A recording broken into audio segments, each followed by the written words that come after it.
Regular contraceptive पिल और emergency contraceptive पिल में क्या डिफरेंस है? इमरजेंसी कॉन्ट्रासेप्टिव पिल किस तरीके से काम करती है?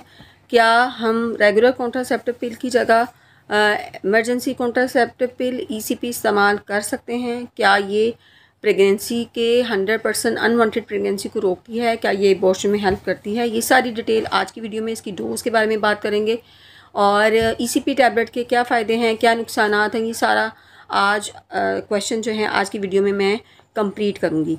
ईसीपी जैसे इसके नाम से ज़ाहिर है, इसको इमरजेंसी कॉन्ट्रासेप्टिव पिल कहा जाता है। दो तरह की कॉन्ट्रासेप्टिव पिल मार्केट के अंदर अवेलेबल होती हैं, एक रेगुलर कॉन्ट्रासेप्टिव पिल है और दूसरी इमरजेंसी कॉन्ट्रासेप्टिव पिल है। रेगुलर कॉन्ट्रासेप्टिव पिल जो होती हैं वो आपने 21 डेज़ जो हैं वो लेनी होती हैं, उसका पूरा तरीक़ाकार उसके पर मेंशन होता है और आफ्टर 21 डेज़ के बाद जो है आपको पीरियड जो है नॉर्मल आपकी रूटीन के मुताबिक जो है वो पीरियड्स हो जाते हैं। जबकि जो इमरजेंसी कॉन्ट्रासेप्टिव पिल जिसको मॉर्निंग आफ्टर पिल भी कहा जाता है, इसमें अगली सुबह का इंतज़ार नहीं करना है, आपने एज सुन एज़ पॉसिबल जितना जल्दी हो सके इसको जो है वो लेना है। ये एक कॉन्ट्रासेप्टिव मेथड है जो रेगुलर नहीं है, यानी कि वो रेगुलर कॉन्ट्रासेप्टिव मेथड के अंडर नहीं आता। ये इमरजेंसी की सूरत में जो है वो इस्तेमाल किया जाता है कि जब आप जो है कोई बर्थ कंट्रोल जो है वो यूज़ करना जो है भूल गए हैं, ये बर्थ कंट्रोल जो है वो वर्क नहीं करता, तो तब अनवांटेड प्रेगनेंसी को रोकने के लिए आप इस टैबलेट का इस्तेमाल जो है वो करते हैं।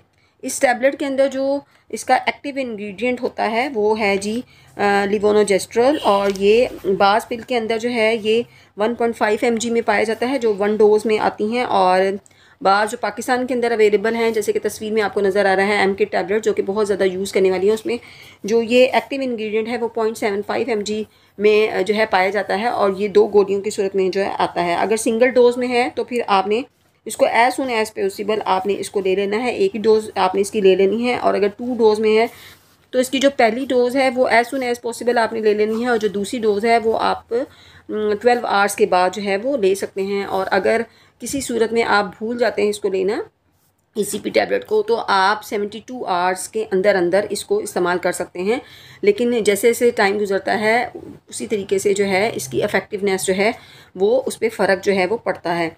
अब ये किस तरीके से काम करती है कि ये स्टॉप करती है ओव्यूलेशन को, यानी एग को रिलीज़ होने से रोकती है, उसके साथ साथ फर्टिलाइजेशन ऑफ एग जो है उसको जो है रोकती है, या अगर एग फर्टिलाइज हो गया है तो फिर उसको इम्प्लांट नहीं होने देती यूट्रस के अंदर। इस तरीके से ये जो है वो काम करती है।